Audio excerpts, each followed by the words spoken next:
es hard, es dura, es dura.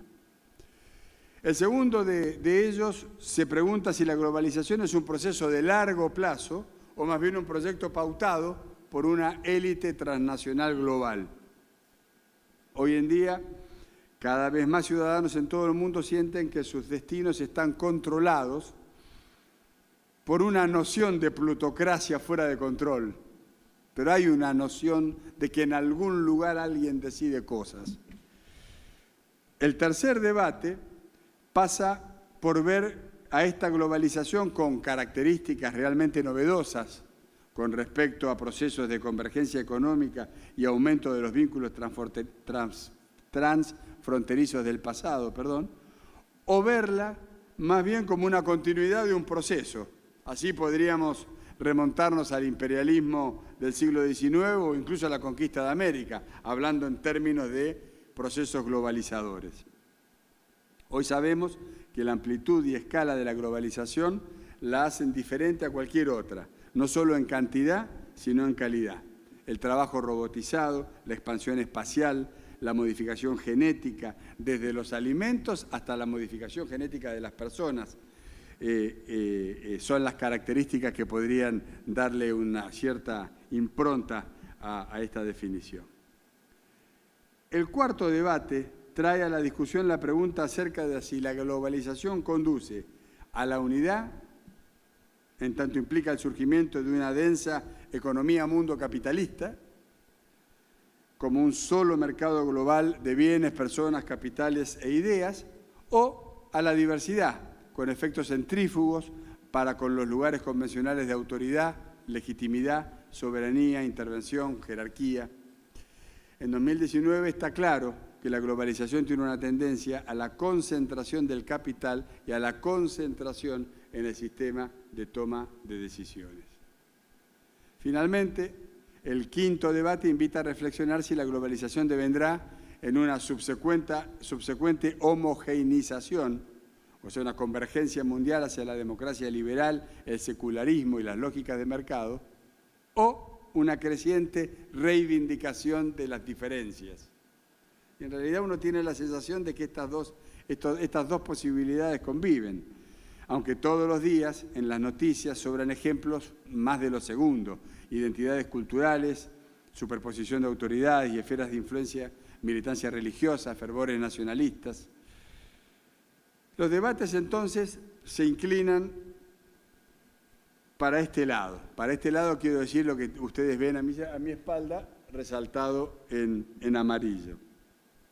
Tres certezas surgen entonces de este panorama.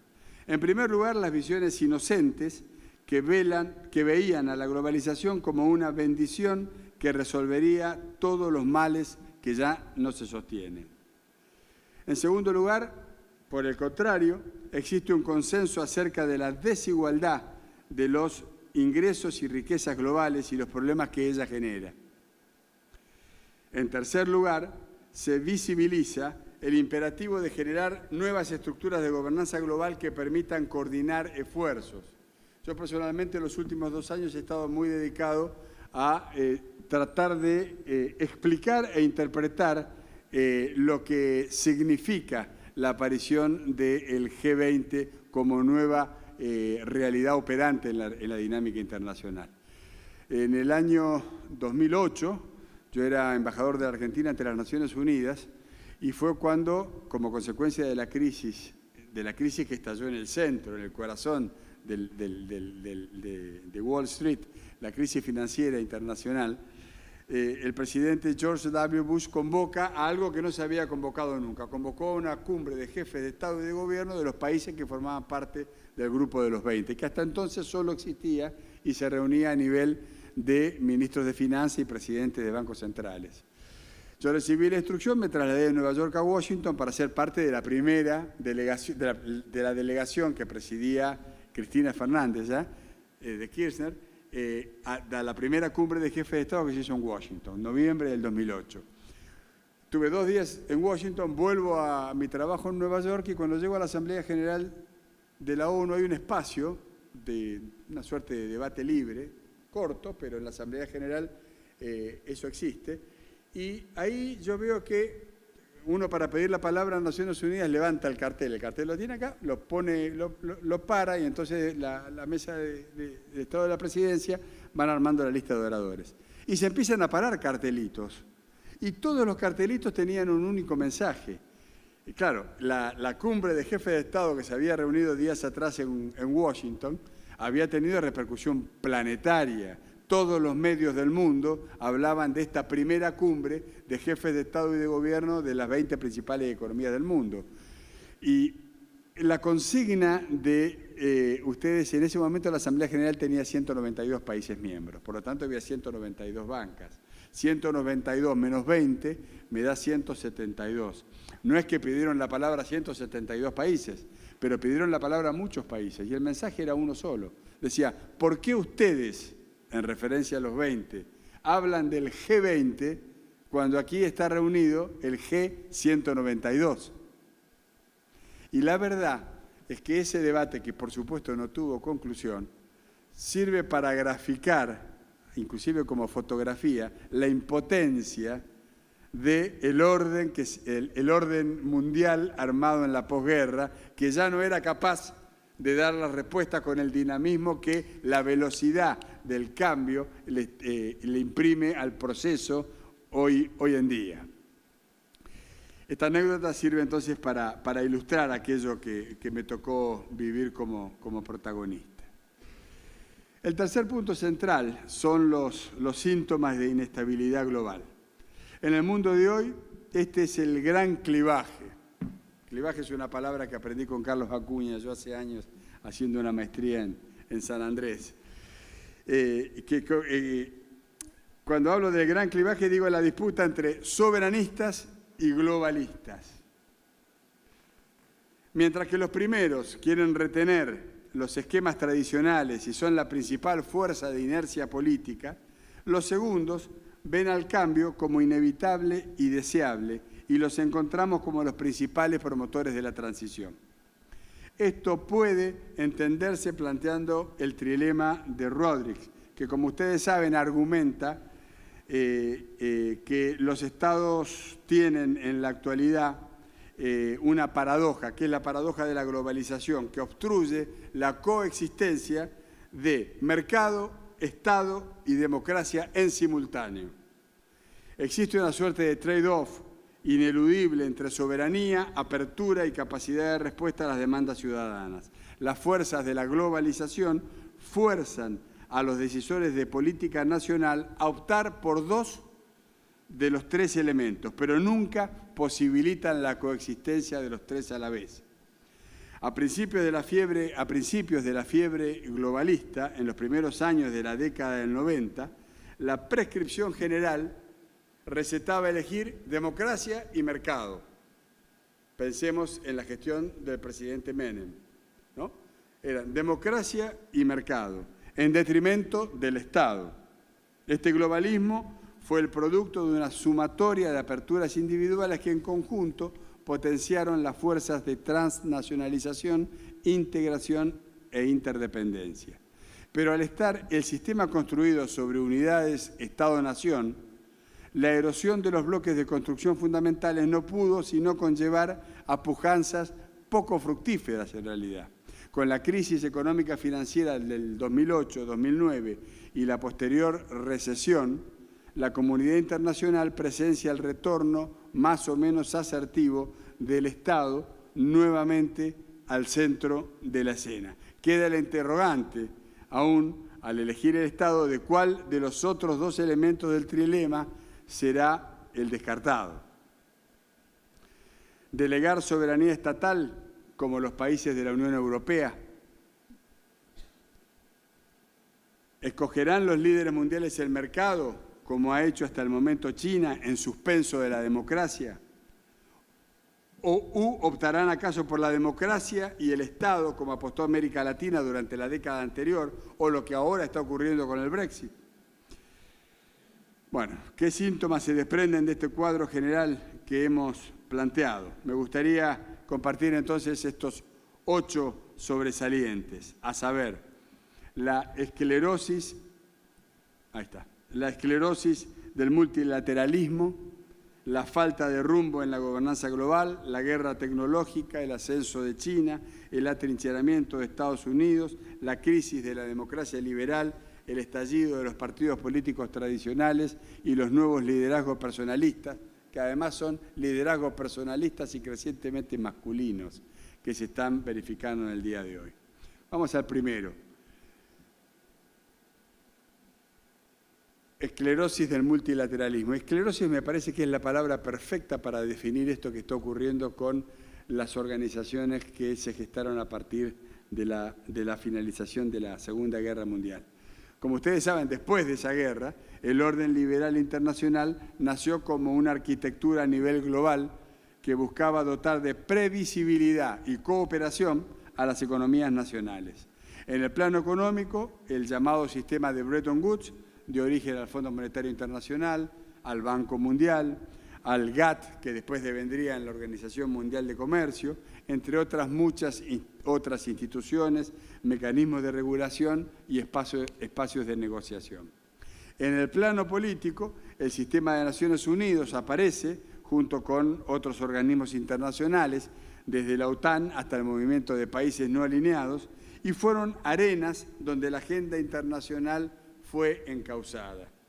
Estos sistemas de reglas, estos sistemas institucionales le daban al juego global esta capacidad de predicción, de previsibilidad a la que hacíamos referencia al comienzo de la charla y es la que hoy se está desvaneciendo en el contexto general. Con el fin de la Guerra Fría, ese proyecto se expresó a escala planetaria y conoció en los últimos años del siglo pasado un auge en su credibilidad y visibilidad. Más allá de cada caso, la confianza en la idea de la vía multilateral como manera de procesar los conflictos y problemáticas comunes era el denominador común. Hoy en día la cosa está cambiando. Abunda un pesimismo planetario, diría yo, respecto de las instituciones multilaterales. Las críticas señalan su lentitud, la palabra que más se usa en el diálogo diplomático internacional es esta visión paquidérmica, ¿no? Esta lentitud paquidérmica que tienen aquellas organizaciones que se generaron a partir de la finalización de la Segunda Guerra. Decía, las críticas apuntan a la lentitud, al acartonamiento,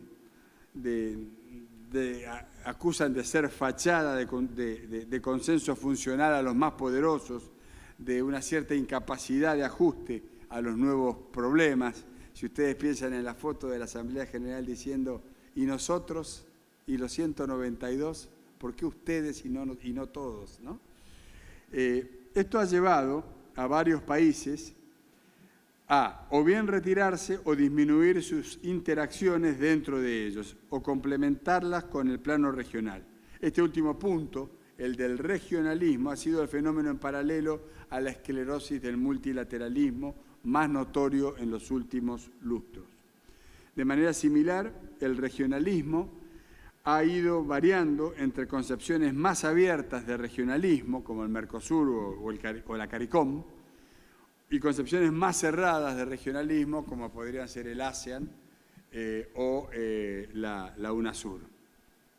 En la actualidad, lo que está ocurriendo con el PROSUR en nuestra región debe interpretarse bajo esta clave. En realidad estamos asistiendo al pasaje de un regionalismo cerrado a uno abierto, más orientado hacia la apertura económica y las relaciones norte-sur con privilegio o énfasis puesto en la aspiración a tener el mejor relacionamiento posible con el norte.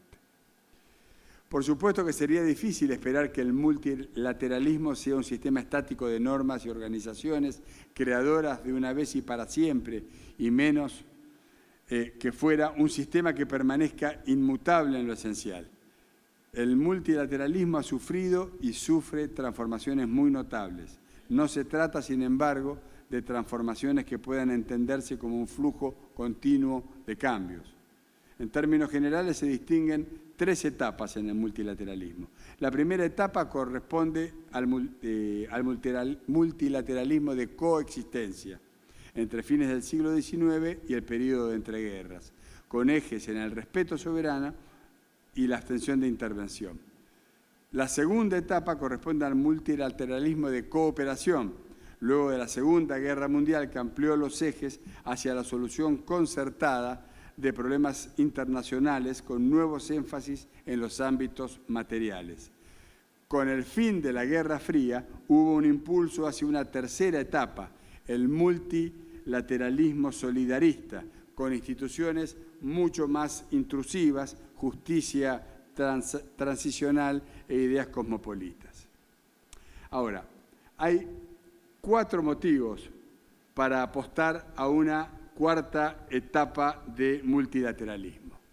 El primero de ellos es que la naturaleza de los problemas globales demanda como nunca acción consensuada y eficaz. Desde el cambio climático hasta las migraciones, desde el crimen transnacional organizado a la cuestión de la tercera edad. El segundo motivo es que, ante un contexto de incertidumbre extrema, las instituciones multilaterales operan en un marco de previsibilidad muy valioso, añorado. El tercer motivo reside en que, en un mundo crecientemente desigual, el multilateralismo ofrece una plataforma a los menos poderosos para maximizar sus capacidades y limitar la discrecionalidad de los más poderosos. Y en cuarto lugar, es dable apostar por un multilateralismo en el siglo XXI, pues los nuevos poderosos de Asia pretenden un cambio en el orden internacional y no del orden internacional. No hay una actitud abiertamente hostil de China, de India, por ejemplo, a las reglas de juego imperantes. Hay un acomodamiento con una impronta propia a las reglas de juego vigentes. Falta de rumbo en la gobernanza global. En el contexto anterior, cada vez más se ha planteado la pregunta de quién gobierna, quién está a cargo, quién decide, cuál es el ámbito. Y existen varias respuestas para esta pregunta. Hay un mundo G7, G8. G7 era, G8 se convirtió hasta que Rusia invadió Crimea. Invadió, dicen los europeos, recuperó, dicen los rusos, pero lo cierto es que G7, G8 es la expresión de los mismos países. Se cierra este año una década de arduo trabajo con un tratado sobre comercio de armas, la lucha contra la evasión fiscal, la ronda de Doha, el Acuerdo de París. Pero aunque esto lleva a algunos a decir que anticipar la muerte del multilateralismo ha sido muy exagerado, es difícil argumentar que el multilateralismo goza hoy de buena salud. Los líderes mundiales han fracasado con frecuencia a la hora de encontrar soluciones mundiales a los problemas mundiales. Hay un alto grado de inercia dentro de ambos grupos. El G7 o G8 representa exclusivamente a un Occidente desarrollado, máxime por las fricciones con Rusia desde 2014 por la disputa de Crimea. El G20 tiene más representatividad, pero se encuentra asediado por una agenda cada vez más compleja. Recordemos que ambos grupos comenzaron abordando estrictamente cuestiones económicas financieras y el tiempo cada vez mayor que los líderes deben dedicarle a los asuntos internos, lo que dificulta la capacidad de maniobra y el margen de consenso en las cumbres. El G20 ha ido ampliando su agenda y de alguna manera se está superponiendo con la agenda de Naciones Unidas, aunque hay una suerte de acuerdo no escrito de coexistencia. Pero lo cierto es que hay un traspaso de competencias en el marco de un G20 que además no sabemos cuánto tiempo va a durar. El G20 no es una institución que haya llegado para quedarse, no es un foro que haya llegado para quedarse, no es una institución, sino que todos sabemos de su transicionalidad, pero no sabemos cuándo esto va a terminar de verificarse. Después hay un mundo G2, y acá cabe preguntarse si volvemos a un mundo bipolar. La turbulenta relación entre Trump y Xi Jinping ha vuelto a poner en el centro de la escena las relaciones entre Estados Unidos y China. La forma en que los dos países manejan esta relación a medida que China avanza para convertirse en la economía más grande del mundo va a ser crítica. Aunque las dos naciones comparten algunos retos comunes, la transición de una superpotencia a otra, rara vez históricamente, ha sido perfecta. La cuestión geopolítica central de nuestro tiempo es cómo lidian los dos países con el cambio. Aquel que está en fase ascendente y aquel que está en una resistida fase descendente. Obviamente me refiero a China y a los Estados Unidos.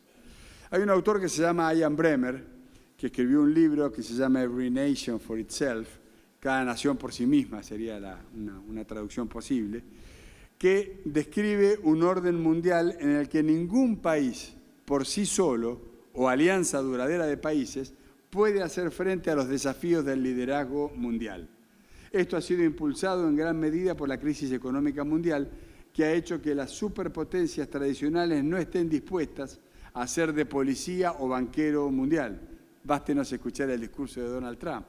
Mientras que las economías emergentes, los BRICS, pongamos, siguen siendo incapaces o mostrando su no disposición a llenar ese vacío de liderazgo.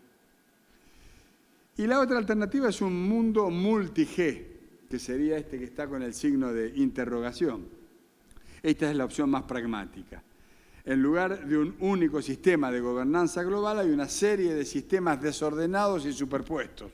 Algunos de ellos, la Unión Europea, por ejemplo, están más desarrollados que otros, el ASEAN, mientras que otros están ampliamente inclinados a ejercer cada vez más influencia y grupos regionales más nuevos, como la Alianza del Pacífico, también están tomando forma.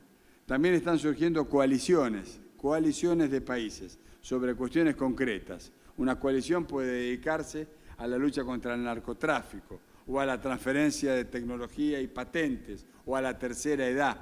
Y entonces ahí se arman estos sistemas desordenados y superpuestos que operan a distintos niveles, pero que inciden sobre el sistema de toma de decisiones. El mundo está transitando a una cuarta revolución industrial, que implica una fusión de distintos sistemas tecnológicos a través de la conectividad, desde las telecomunicaciones a la nanotecnología, desde el auge de la robótica a la inteligencia artificial. En el siglo XXI, la carrera por el conocimiento es el trasfondo de muchas disputas de poder. Las primeras 5 olas de tecnología de la información, defensa, circuitos integrados, computadoras personales, Internet y redes sociales, han transformado dramáticamente, diría, las interacciones adentro de y entre los estados. Las que vienen en los próximos 20 años harán que lo que ha sucedido hasta el momento parezca un juego menor. Autos autónomos, inteligencia artificial, robótica y realidad virtual. Son solo algunas de las tecnologías que se acercan a la velocidad del rayo y que transforman la sociedad y la preparan para la próxima ola. La transformación tecnológica contemporánea se centra en acelerar el desarrollo de los medios de comunicación y las tecnologías de recogida, procesamiento y almacenamiento de información. Como ninguna otra cosa, la revolución de la información es la base de la infraestructura de la globalización, influyendo así en la dinámica de los procesos que conducen a modificaciones en los parámetros básicos del entorno internacional. Todas estas tecnologías auguran un futuro con grandes aumentos de productividad y prosperidad, pero también algunas de las mayores dislocaciones de empleo de la historia de la humanidad. El desarrollo de nuevas tecnologías facilita de manera significativa el proceso de transformación dinámica dentro del sistema internacional. Los sujetos de las relaciones internacionales, así como sus objetivos y los ámbitos operativos, se ven afectados por el impacto multidimensional del factor tecnológico. El proceso tecnológico conduce a la redistribución del poder en el entorno internacional, promueve el cambio en su estructura, configura las conexiones entre los participantes claves de las relaciones internacionales y es una fuente de aumento de la amplitud, la intensidad y la eficacia de las acciones transfronterizas. A ver. Ahí está. Veamos ahora qué 4 novedades trae esta oleada tecnológica, esta revolución tecnológica. Primero, la tecnología se convierte en una parte cada vez más determinante de la economía. Segundo, aumentan las insatisfacciones importantes con el statu quo, discutiendo los beneficios de tanto cambio que se traducen al plano político interno. Tercero, la enorme creación de riqueza y tecnología seguirá cambiando las lógicas sociales en el futuro. Cuarto, si bien la mayor parte de esta innovación se crea en los ecosistemas de startups, estos están muy concentrados geográficamente. Mientras el orden industrial y de los servicios tradicionales se está desmoronando y el nuevo orden de la información está en proceso de tomar el relevo. Este periodo de transición es un periodo de fuerzas opuestas de creación y destrucción exponencial. La victoria a largo plazo del nuevo sistema es inevitable, pero el tira y afloje a corto plazo entre estas fuerzas podría crear años o décadas de caos económico y geopolítico si la transición no se genera bien, es decir, si no aparecen liderazgos adecuados para poder pilotear la etapa. Precisamente, la globalización muestra su faceta más desafiante en el área de la tecnología. Las fuerzas de la innovación que abren posibilidades materiales como nunca en la historia, a la vez amenazan el tejido social. ¿Qué desafíos existen? Principalmente 5. El problema de la ciberseguridad, la gobernabilidad de las instituciones locales y globales, los cambios de la política exterior y la diplomacia producto de los nuevos flujos de información, la amenaza de un desfase entre tecnología y posibilidades de desarrollo generales y una redefinición de vínculo de los líderes políticos con sus seguidores. Protagónicamente, Estados Unidos y China se están enfrentando y mantienen crecientes roces sobre el control de una de las palancas del poder, como ser la capacidad de crear nuevas tecnologías. La disputa de poder en el mundo gira en torno a la disputa que acompañan la creación de nuevas tecnologías. Se convirtió en una clave de la relación entre ambos que incluye una profunda desconfianza mutua. Tanto Estados Unidos como China entienden que tener capacidades para innovar constituye una fuente de poder nacional. Y la verdad es que no se equivocan. Y en la era digital, la seguridad y el poder nacional tienen diferentes requisitos conformados por el cambio tecnológico y el ciberespacio. De allí que la innovación se haya convertido en un elemento central de su influencia internacional. China hace ya 3 años lidera el ranking mundial de patentes, lo que se explica por la estrategia de largo plazo del Partido Comunista Chino de invertir en la economía del conocimiento para dar un salto de las manufacturas de bajo valor agregado a bienes intensivos en capital y a la delantera en paradigmas tecnológicos. En el marco de su matriz económica, las empresas chinas con el Estado chino de respaldo han salido a la conquista de los mercados globales, desde África hasta Europa, tanto para asegurarse la provisión de materias primas, África, de alimentos, para sí como para colocar los productos, capitales y manos de obra. Últimamente la batalla ha sido por el control de la arquitectura 5G. Las tensiones entre la China Huawei y la norteamericana Qualcomm respondieron a una pugna, a una disputa por el control de la tecnología que vinculará a todas las demás tecnologías y las posibles repercusiones para la seguridad nacional que esto pudiera traer. El mayor campo de batalla es el europeo, donde las presiones de ambos bandos fuerzan a países como el Reino Unido, Alemania o Francia a estrechar distintas variedades, distintos tipos de acuerdos. La administración Trump está dispuesta a dar batalla. Están en marcha investigaciones del Departamento de Justicia contra compañías chinas. Está en marcha el control de exportaciones con inteligencia artificial con destino chino. Está en marcha la limitación de visas para estudiantes chinos en el campo de la robótica. En clave histórica, esto recuerda los esfuerzos del gobierno de Ronald Reagan cuando trataba de impedir la niponización de la economía norteamericana hace 30 o 40 años. Todas estas acciones tienen costos. La intensificación del escrutinio estadounidense es una de las razones por las que la inversión china en Estados Unidos ha colapsado, ha caído prácticamente, lo que ha exprimido una rica fuente de financiación para las empresas de nueva creación.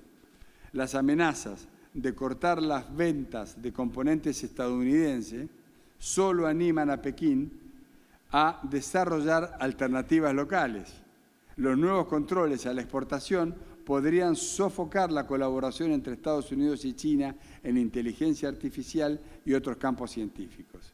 Y si las nuevas restricciones dificultan la contratación de extranjeros por parte de empresas estadounidenses, las empresas estadounidenses volverán a su casa con algunos de los mejores y más brillantes científicos de China.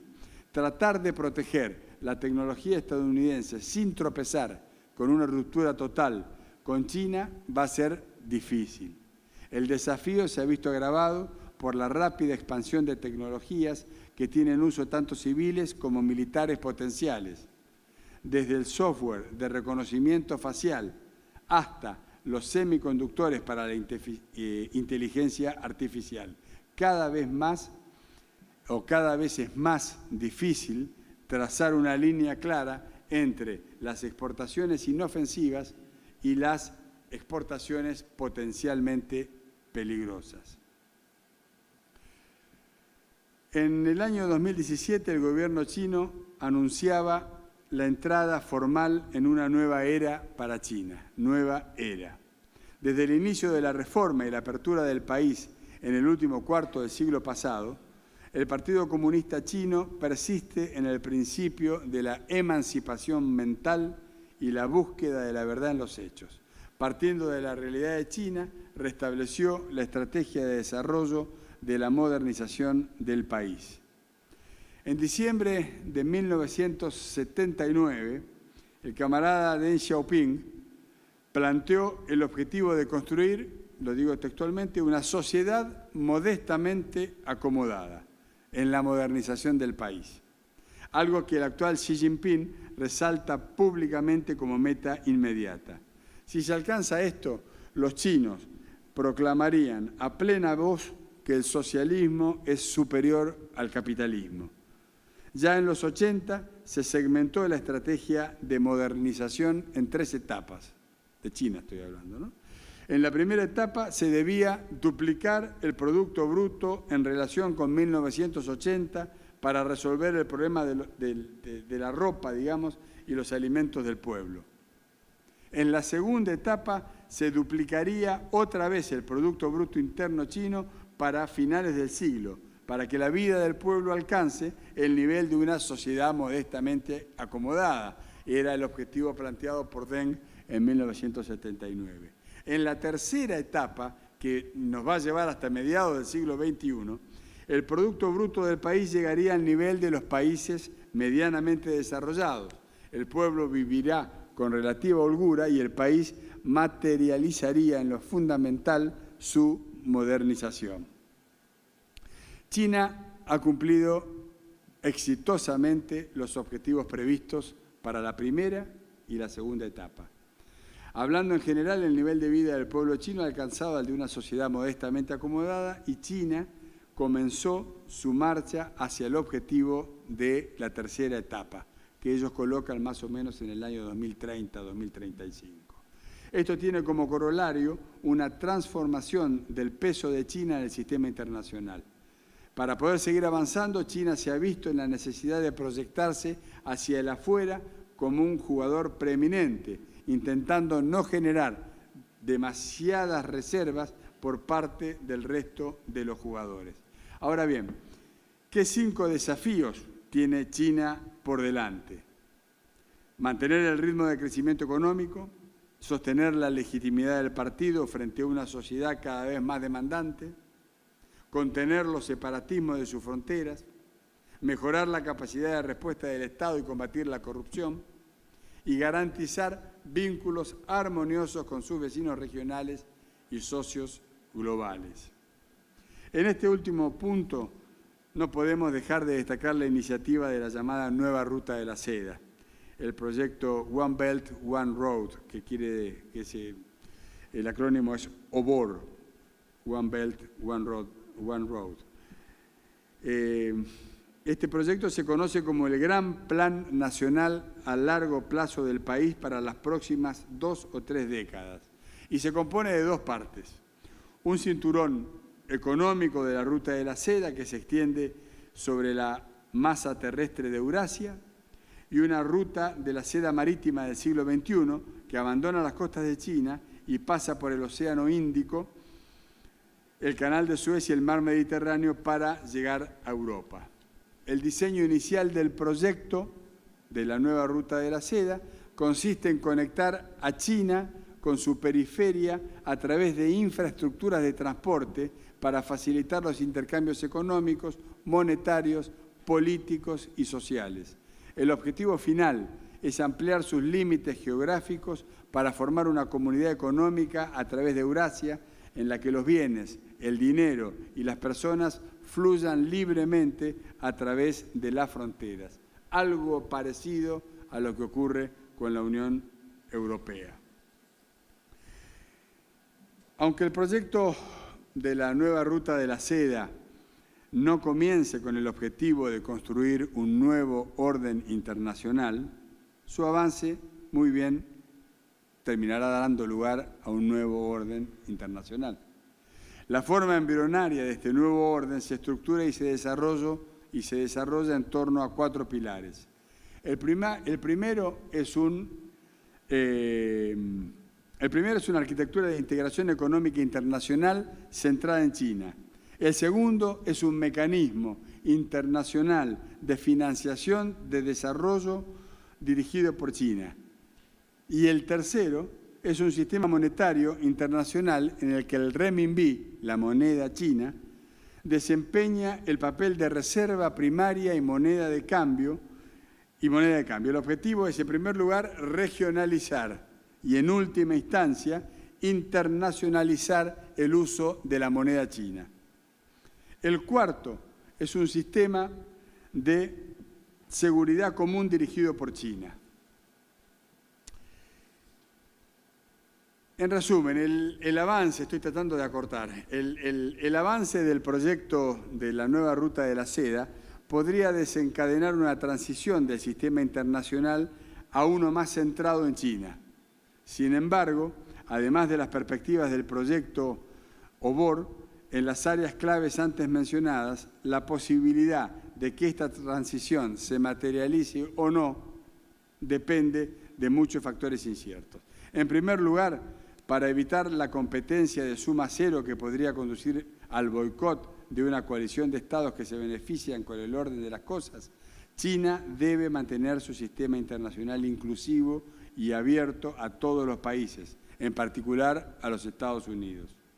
En segundo lugar, China no es una democracia y debido a que los países no democráticos carecen de los mecanismos políticos internos que puedan integrar los compromisos internacionales en las instituciones nacionales y aislarlos de los caprichos de los líderes individuales, el riesgo de que el proyecto de la Nueva Ruta de la Seda desaparezca con la salida de Xi Jinping del comando político no está del todo ausente en la China contemporánea. Cualquier duda sobre la longevidad, sobre la vigencia a largo plazo del proyecto OBOR, más allá del reinado de Xi, puede socavar la credibilidad no solo del proyecto, sino también del mundo centrado en China.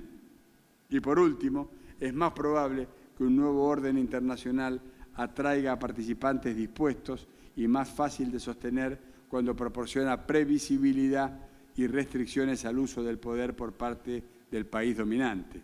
Sin embargo, el comportamiento actual de China en el Mar del Sur de China ciertamente no disipa las preocupaciones del resto de los actores sobre un mundo correcto bajo el liderazgo chino. Este es un tema que habrá que ver e ir viendo cuando vayamos viendo al Rengo caminar. El atrincheramiento de los Estados Unidos. Pese a su encendida retórica y a sus propuestas impetuosas, o quizá debido a ellas, Donald Trump pudo sostener una alternativa atractiva para una gran parte del electorado norteamericano y llegar al Salón Oval de la Casa Blanca. Es que la figura de Trump refleja en una buena medida, si bien de manera un tanto exótica, expresa el descontento e impotencia de muchos estadounidenses sienten, tanto respecto al rumbo de la economía de su país como hacia el establishment de Washington en general. Como contrapartida, Trump supo presentarse como la opción que ofrecía soluciones simples a grandes problemas, a la vez que posicionarse como un referente exitoso del sueño americano que muchos estadounidenses ven como un horizonte al cual aspirar. En materia de política exterior, las formulaciones que expresa Trump son por momentos contradictorias. Por un lado, aboga por reducir la injerencia estadounidense en conflictos internacionales, pero por el otro, quiere mantener el rol de Estados Unidos como garante del orden internacional. En virtud de ello, Trump ha declarado como objetivos el restaurar la paz mundial, eliminar al Estado Islámico y contener al Islam radicalizado. Al momento pareciera que la doctrina Trump consiste en que no haya una doctrina fija, sino un enfoque pragmático de respuesta caso por caso a las circunstancias que se presentan. Un ejemplo claro ilustra esta afirmación. El aislacionismo profesado en el discurso de America First se truncó en el minuto en que, frente a la situación de la población gaseada con gas sarín en Siria, Trump respondió enviando casi 60 misiles Tomahawk al país gobernado por Bashar al-Assad. Del mismo modo que Andrew Jackson, Trump promete ser un presidente que actúe rápido, de manera violenta y sin consultar al Congreso. Y esto está emparentado con este esquema hacia las autocracias que vamos a ver enseguida está transcurriendo, en el que están transcurriendo o incurriendo las democracias occidentales, o muchas de ellas.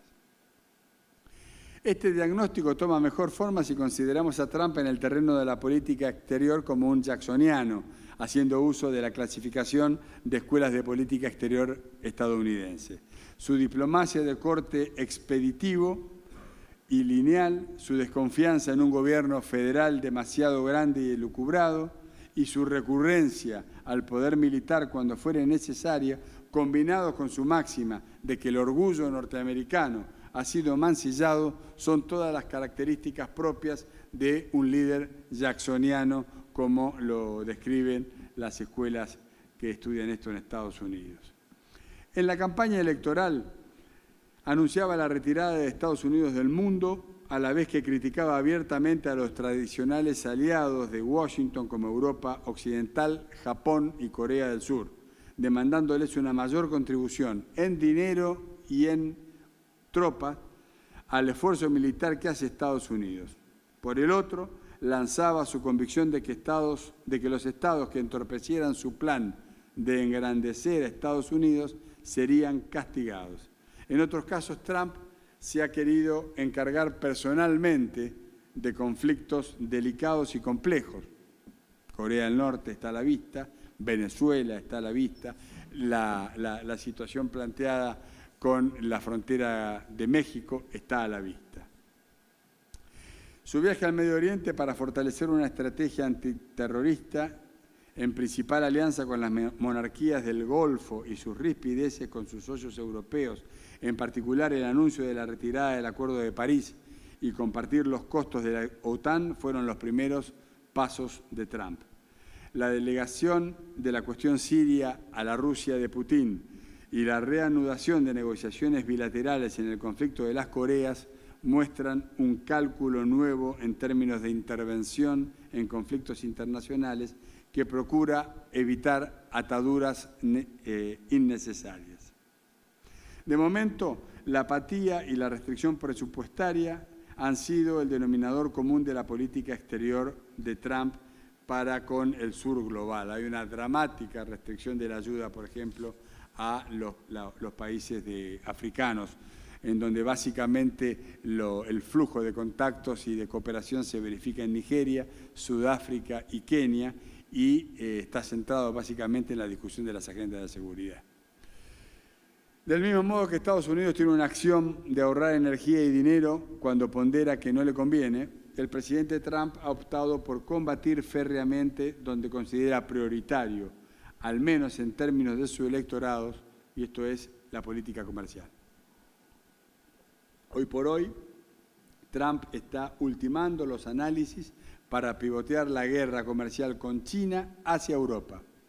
Particularmente toma forma la imposición de trabas arancelarias en el sector automovilístico, fundamental en los países europeos como Alemania. La administración Trump terminó hace poco la investigación que ponderaba hasta qué punto el rubro automotor era clave para la seguridad nacional de los Estados Unidos y por ende si debía ser protegido activamente por el Estado. Si bien aún no trascendió su contenido, se sostiene que Trump estaría dispuesto a abrir este frente de guerra comercial, sobre todo a partir de que las negociaciones con China en tal sentido están llegando a un buen puerto. En realidad estamos hablando de la tregua que se inició en la cumbre del jefe de Estado y de Gobierno del G20 en Buenos Aires y que en principio pareciera que está bien encaminada. Es importante que en la actualidad las tasas promedio son de 2.5% para la importación de productos europeos en Estados Unidos, 2.5%, mientras que los productos estadounidenses en la Unión Europea son gravados en el orden del 10%. Es decir, estamos hablando de una relación 4-1 y esto es lo que Trump está poniendo sobre la mesa. El informe de Estados Unidos le da a Trump una validez de 90 días de ventaja para tomar medidas. Si Trump impusiera los aranceles, la Unión Europea contestaría en la soja y el gas licuado norteamericanos. Desde la Comisión Europea temen con fundamento que si Estados Unidos cierra un acuerdo con China, podría entonces relocalizar sus esfuerzos en Europa. Esto obedece a la táctica típica de Trump, primero pelear y colocar los aranceles, causar daño en los sectores clave de la economía competidora y luego, ante las medidas recíprocas, entablar una negociación desde una situación realmente ventajosa, relativamente ventajosa. Lo más importante del comportamiento del hegemón es lo siguiente: el orden internacional liberal ideado, construido y sostenido por Estados Unidos desde la Segunda Guerra Mundial ya no le conviene. Ya no le conviene. Su mayor promotor histórico lo está mutilando.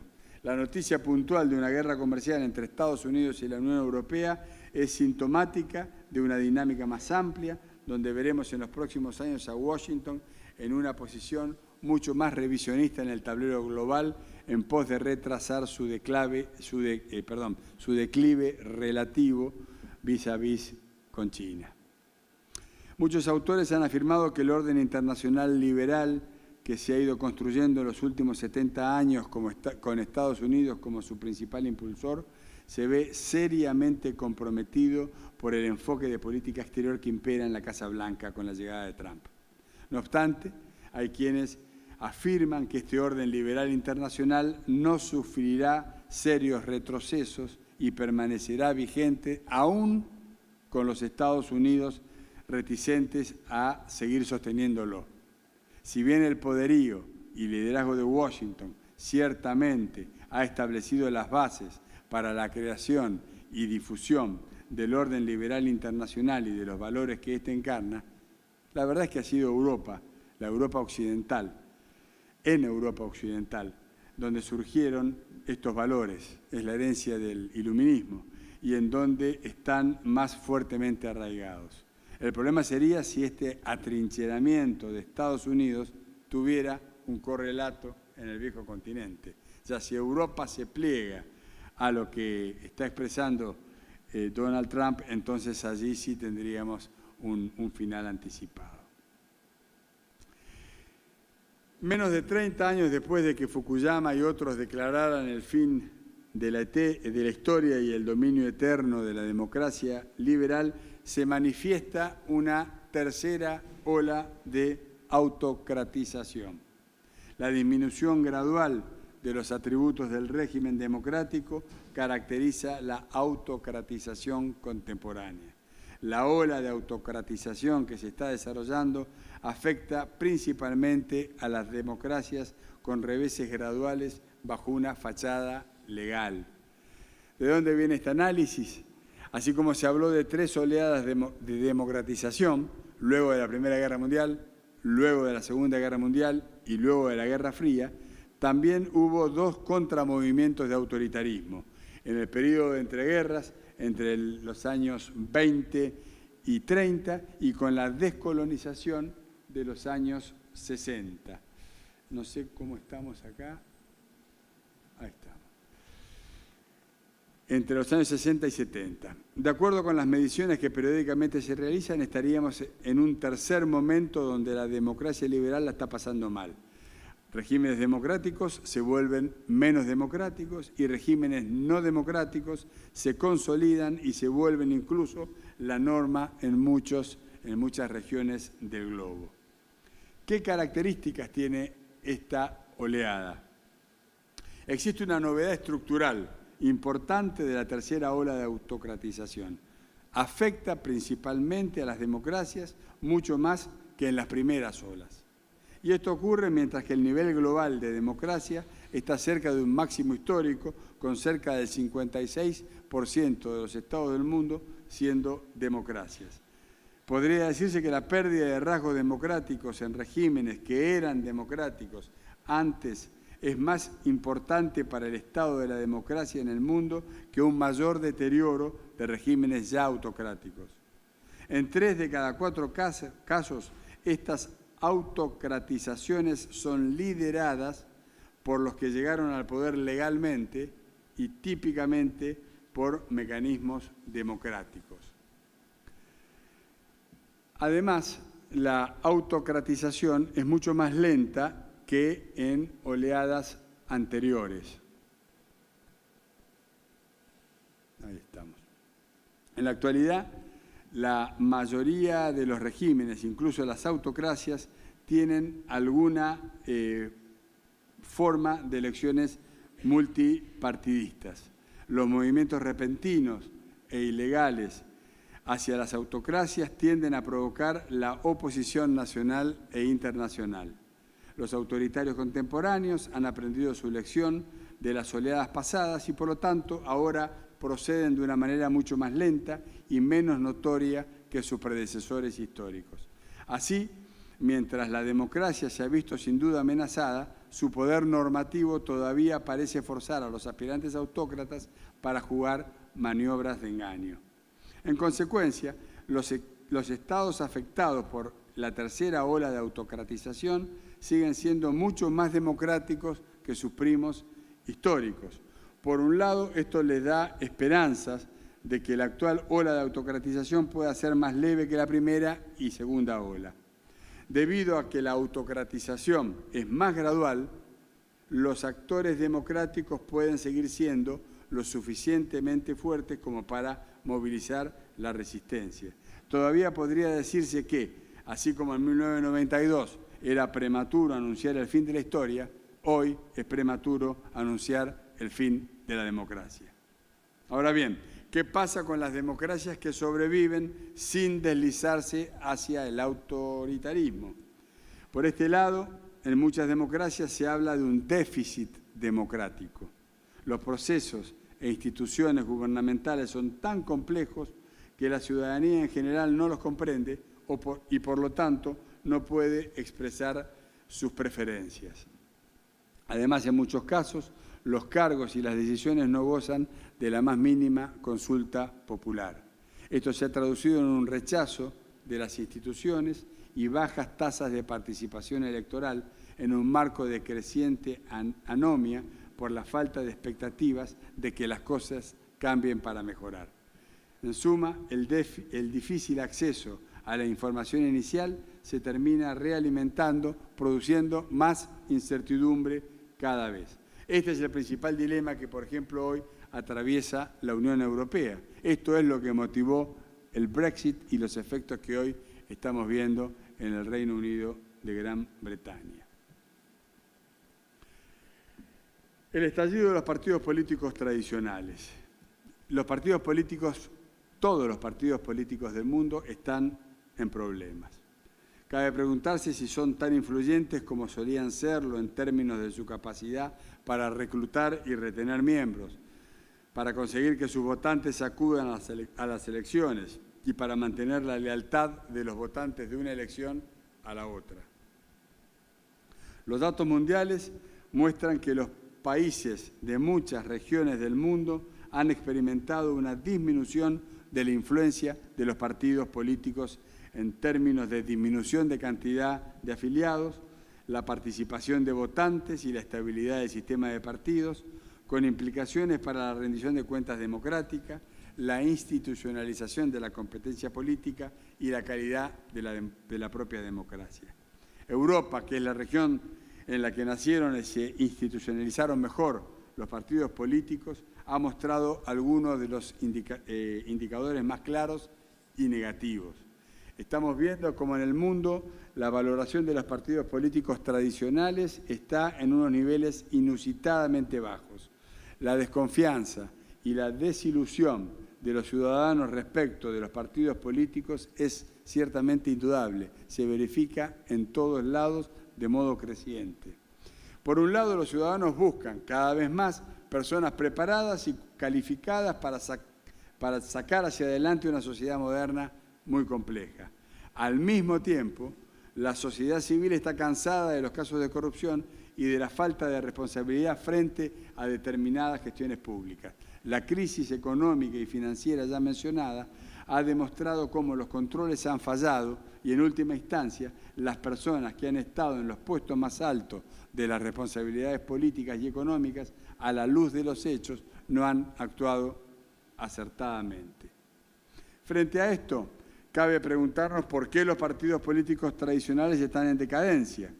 Hacia fines del siglo pasado, los partidos políticos procuraban una menor carga ideológica y tendían hacia el centro para atrapar la mayor cantidad de votantes posibles. Evitaban grandes concepciones doctrinarias del mundo y políticas demasiado bruscas, buscando retener prestigio, cargos y poder. Allí tuvo auge la idea del partido político del tipo atrapa todo, ¿no? El catch-all. Esto no quiere decir que los partidos históricos perdieran su identidad, pero prácticamente era un ejercicio de adivinación distinguir en las políticas públicas posibles de uno u otro gran partido del centro del arco político. En paralelo, sus sociedades estaban cada vez más atomizadas en la era de la información de esa aldea global. Cada individuo buscaba particularmente su propia vía sin demasiado interés por lo político, como dijimos antes. Ahora las cosas han cambiado. Ahora tienen que ser eficientes gestores, informar con transparencia y estar por encima de todo al servicio del ciudadano. Esto ha generado la aparición de estos nuevos liderazgos personalistas que recién veíamos. El escenario político ha cambiado, está cambiando drásticamente en los últimos años. En Europa vemos con mucha claridad el ascenso de partidos y candidatos de derecha, localistas, nativistas, euroescépticos y muchas veces hasta abiertamente xenófobos y racistas. Ha desdibujado esto el tradicional clivaje liberal conservador que dividía a los países del viejo continente y que supo estructurar el juego político en esa región a partir de la Segunda Guerra. Estos nuevos candidatos desafían las categorizaciones tradicionales. Muchas veces sus discursos sociopolíticos se asemejan a los de los partidos del ala conservadora y más cercanos a la derecha del espectro ideológico, pero al analizar sus discursos en materia económica, en materia comercial, en materia laboral, encontramos ideas y plataformas más cercanas a algunas corrientes de izquierda, como lo son la defensa de políticas proteccionistas, el foco en la creación del empleo y los incentivos a la industria local, entre otras cosas. Es un fenómeno ciertamente llamativo. No obstante, la división entre localistas y globalistas tampoco se condice con aquella que distingue entre partidos y candidatos de izquierda y derecha. Si prestamos atención, vamos a ver que hoy en día existen casos de políticas de izquierda y localistas, hay políticos de izquierda y globalistas, hay políticos de derecha y localistas y hay políticos de derecha y globalistas. Es por esta razón que el escenario político en nuestros días es percibido como turbulento y confuso, pues los espacios políticos y los códigos de cultura políticos emergidos de la segunda posguerra han perdido en buena parte vigencia. Más aún, con la elección de Donald Trump como presidente de los Estados Unidos, el Brexit y el relativo éxito de partidos nacionalistas en diversos países, el término populismo parece haber tomado el centro de la escena del análisis político, admitiendo las más diversas interpretaciones y definiciones que sea dable jugar. Entonces, en este contexto, el juego está abierto.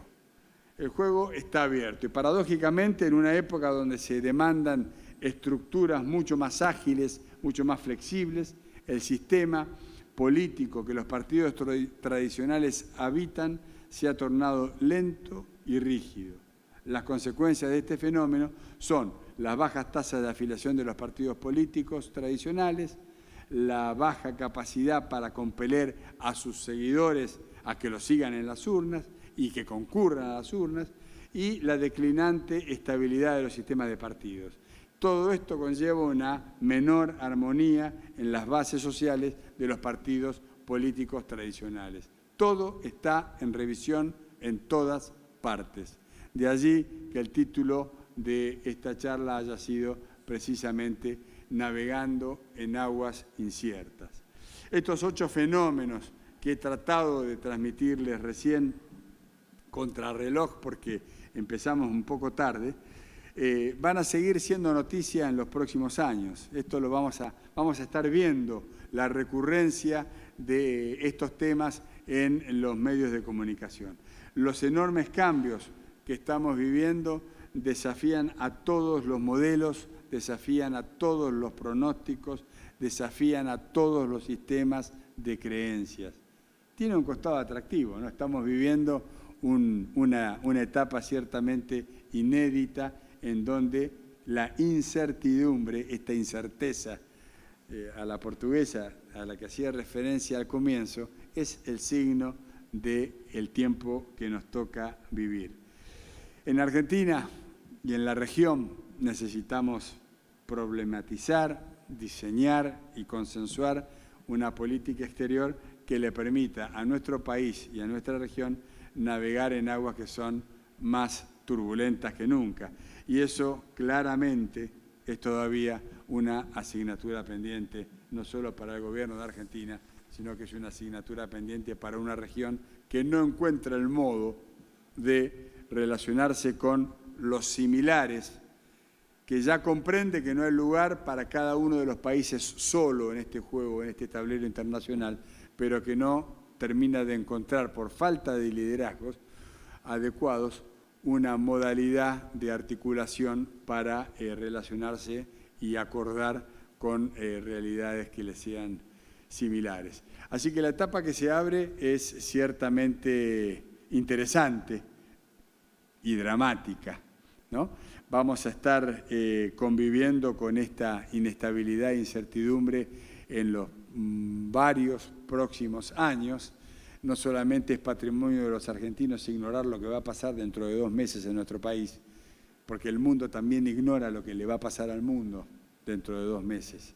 Así que con esta incerteza, con esta incertidumbre, estamos llamados a convivir y de lo que pasa tenemos que aprender los elementos necesarios como para poder formular lo que hoy no existe, que es un diagnóstico correcto que nos permita a los países como Argentina contar con una estrategia para enfrentar, para poder navegar en estas aguas turbulentas. Bueno, tengo la sensación que los he aturdido porque he hablado rápido a propósito porque, como les decía, como ustedes saben, empezamos un poco tarde y la charla se hizo un poco larga. Pero por supuesto estoy abierto a conversaciones, a preguntas, a comentarios, aunque sé que el tiempo ya está limitado. Y les quiero agradecer mucho por la generosa atención que le han prestado a esta participación. Muy bien. Cerramos. Bien, muchas gracias entonces. Queda a disposición, como dijo. Si hay una pregunta, la podemos hacer y cerramos. ¿Ahí el señor?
Está muy claro.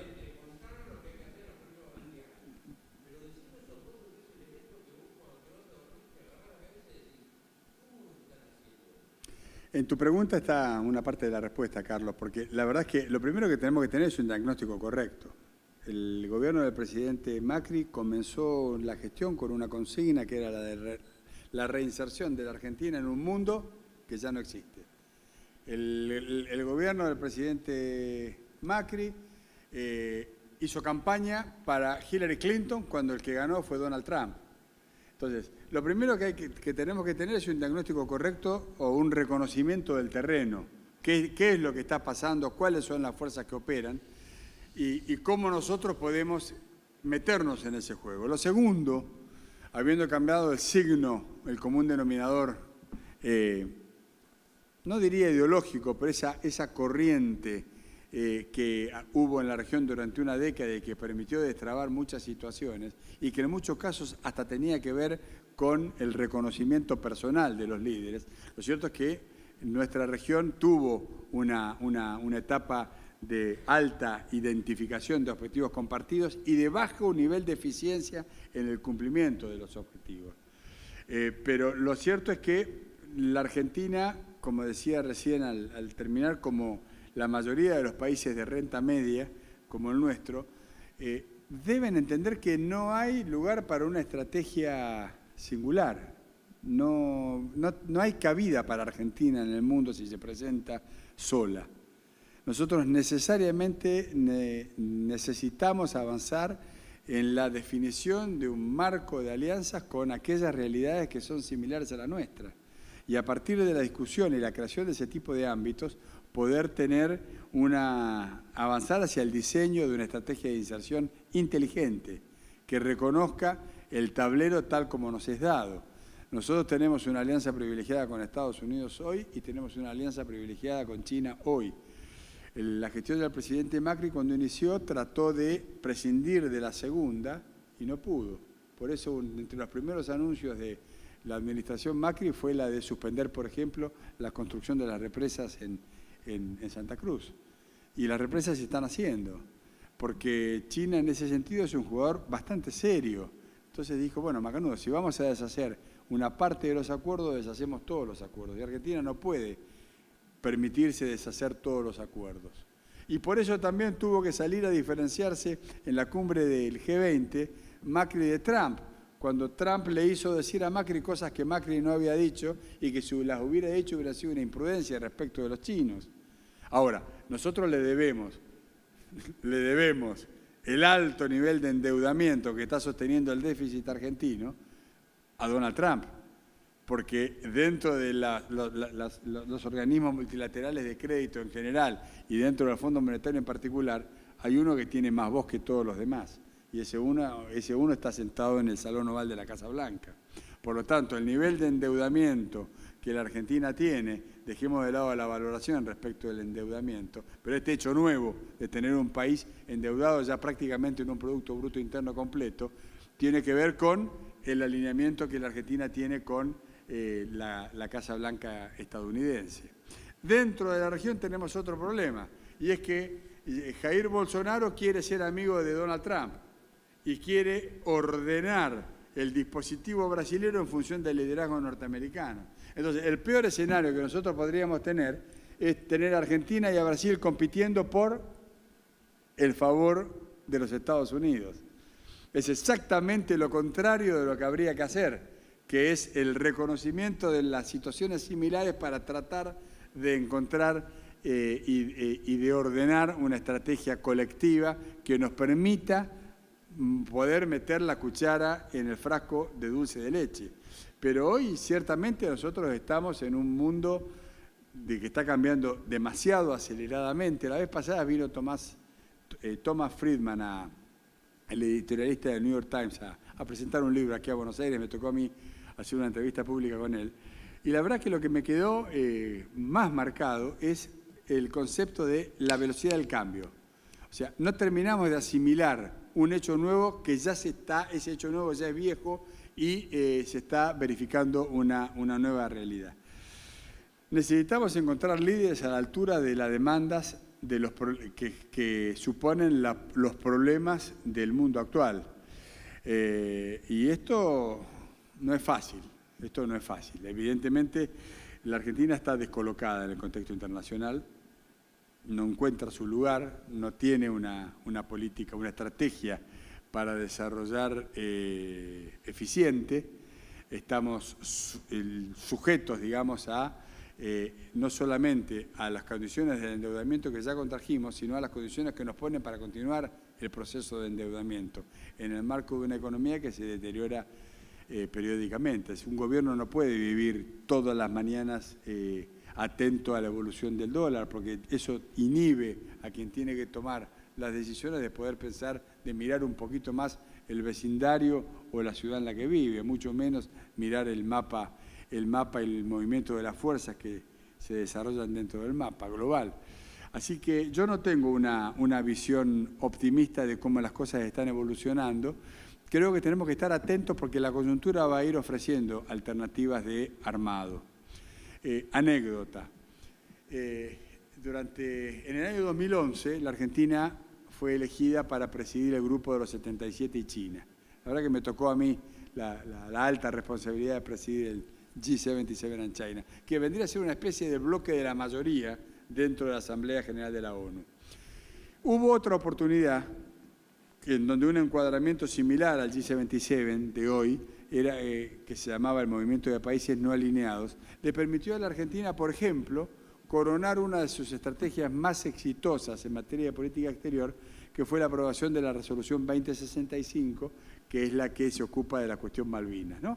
Que reconoce la existencia de una disputa de soberanía entre dos partes, establece una mesa de negociación bilateral, etc. En realidad, sobre esa resolución se asentó el diseño de la política exterior de la Argentina en los últimos 50 años. Eso es aprovechar bien la coyuntura. Y es un gobierno presidido por Arturo Illia, que no es un gobierno que se haya destacado por la audacia de las maniobras llevadas adelante en la arena política internacional. Sin embargo, supo ver la oportunidad, supo elegir un marco de alianzas adecuado y de esa manera le pudo sacar adecuadamente todo el jugo a la naranja. Creo entonces que tenemos que hablar y discutir mucho de estas cosas. Yo celebro que, aunque espero no haberlos aburrido mucho, celebro que Mirta habilite espacios para hablar de estas cosas, porque si no hablamos mucho, vamos a entender demasiado poco. Y la verdad es que la discusión y el debate son tan abiertos ahora, y deben ser tan abiertos, que cuanto más gente seamos capaces de involucrar en el debate, más posibilidades vamos a tener de ir acertando en el descubrimiento de estas oportunidades que eventualmente aparezcan. Hoy no hay una estrategia internacional de inserción de la Argentina. Hoy la estrategia de la Argentina pasa básicamente por conseguir financiamiento externo para sostener el déficit interno. Nosotros, y nuestra mayor expectativa es que la soja cotice bien, entre en dólares y que después los sojeros quieran liquidar los dólares en el mercado interno. De ahí no pasamos. Bueno, algo similar está pasando en otros países, de manera tal que, digo, para que no nos autoflagelemos de más, no solamente nos pasa a nosotros. Es un momento especial de la vida. Este 2019 inclusive va a tener una gran importancia la maduración o no del acuerdo de la tregua comercial o de la salida del esquema de guerra comercial entre Estados Unidos y China. Son todos elementos que influyen en todos los tableros. Miremos lo que está pasando en Inglaterra. Los ingleses no saben qué hacer con la situación en la que se metieron por la mala decisión de David Cameron en el 2016, que para ganar las elecciones internas convocó un plebiscito que terminó sacando o no al Reino Unido de la Unión Europea, con todas las implicancias que eso tiene, ¿no? Así que yo creo que hay que estar muy atentos, hablar mucho de esto e ir gestando ámbitos de ordenamiento de esta cuestión. No hay demasiado tiempo por delante para que la Argentina siga con una política como la que estamos llevando adelante. Nosotros necesitamos encuadramientos, necesitamos socios, necesitamos voluntad política y liderazgo. Y no los veo en el corto plazo. Bien, muchas gracias entonces, muy amable por esta conferencia. Jorge, muy amable verdaderamente. Gracias. Muchas gracias.